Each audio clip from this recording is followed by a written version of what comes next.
In this video, I'm talking about the famous powerbomb slam you sometimes see in MMA.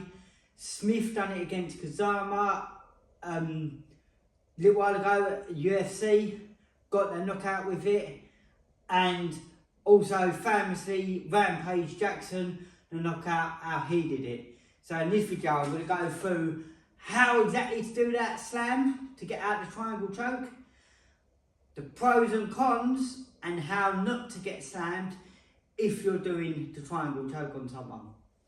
So to start off with, let's talk about exactly how you do this slam.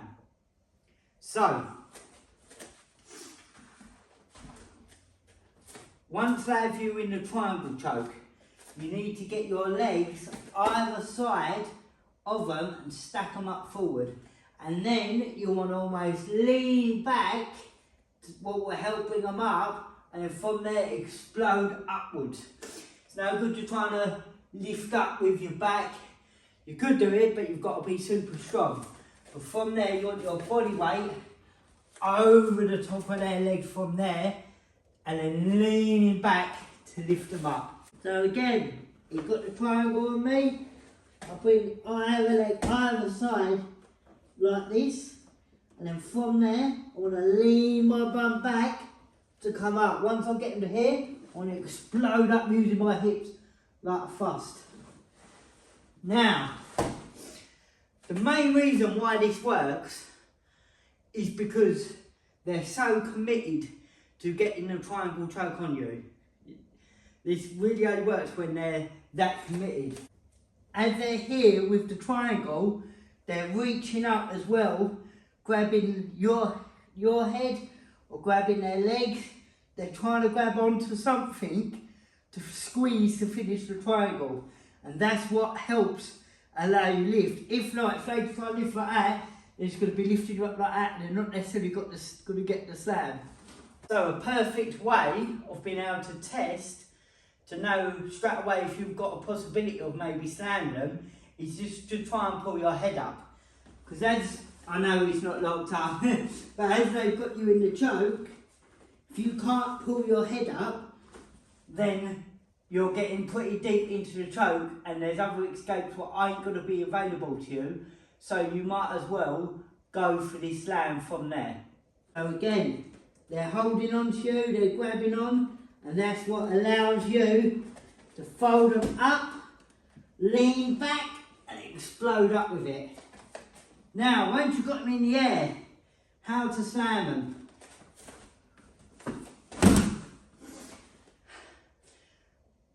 It looks more simple than what it is, but you can muck this up. One thing you don't want to do is fall to your knees, boom, and then come down and slam them. I don't want to land him on his back, so I don't want to drop to my knees and land him on his back. I don't as well necessarily want to sort of come down the same way I did and land him like that. I need to, once I've got him up, topple him forward, so hinge at the hips completely forward to then drive down. So again, I'm up like this, I want to hinge at the hips forward and drive him down here to make sure he lands on the back of their head. Rather than coming and bringing my body weight down, using my legs and dropping him flat on his back. Don't get me wrong, you can win them, but you can sometimes also fall deeper into the triangle choke. So that's a no-no. So you've got to make sure you hinge at the hips to slam them. Another little bonus tip, if you can, push their head back as you slam them, to make sure you drive the back of their head into the mats to get the KO. Before I get on to how to defend this, to try not to ever get slammed in the future, just want to show you these grappling dummies. I've got a link where I can get you 5% off purchase of one of these grappling dummies. These are the best grappling dummies on the market, I believe. You can use a discount code, Will2Fight5.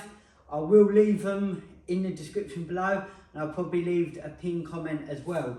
You've got big one, oh, that's a medium sized one, and a little kids one was great as well. Back to the slam. How do I prevent my partner slamming me when I'm trying to finish the triangle choke? Well, like I said, they have to step up. So as soon as they start stepping up to try and get the momentum to lift you, you need to let go of one arm and cup underneath their leg. Don't matter if it's under the way or not, cup underneath his leg. Here, doesn't matter if they're on both legs, one leg, whatever, before they get time to elevate you. That will stop them. That also can sometimes throw them off balance for them to come down, where you might have to abandon and go for an arm bar, or it could sometimes even make that triangle choke even more tighter. So again, when I'm in the triangle choke, boom, as they're trying to step up and round, I want to hook one arm underneath their leg and start pulling myself in under towards their legs, and that will prevent them from trying to pull you up to slam you.